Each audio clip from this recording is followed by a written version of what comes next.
அப்புறம் நான் வேண்டினேன், நான் பிரார்த்தனை பண்ணிட்டேன் டிவைன் மதர்கிட்ட, என்கிட்ட இருக்கிற அந்த குறை கண்டுபிடிக்கிற இதை எடுத்துரு, நான் யார்கிட்டையுமே எந்த குறையும் பார்க்கக்கூடாது அப்படின்னு நான் வேண்டிட்டேன். அதுக்கப்புறம் என்னால் இப்போ யார்கிட்ட குறை கண்டுபிடிக்கவே முடியல அப்படிங்கிறேன். வேறுபட்ட ஒரு தெய்வீகம் அது. அத்தனையும் பிரார்த்தனையிலேயே கிடச்சிருக்கு சாரதாமா.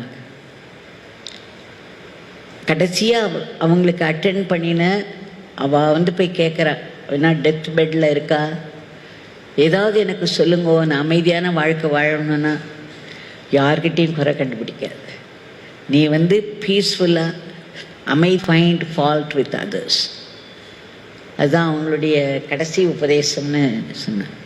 அது ரொம்ப சத்தியம். அது நம்ம அனுபவத்தில் பார்க்கலாம். அவங்களுடைய அது பெரிய அனுகிரகம் அவங்க சொல்லிட்டு போயிருக்கிறது.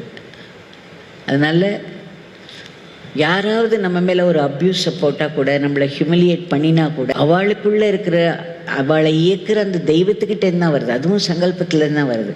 அதுக்கு நான் ஏதாவது பண்ணிட்டு வந்திருப்பேன், பூர்வ ஜென்மத்தில் ஏதாவது ஒரு கெட்ட கர்மா பண்ணிட்டு வந்திருப்பேன். அந்த கெட்ட கர்மாவனால்தான் அந்த அப்யூஸ்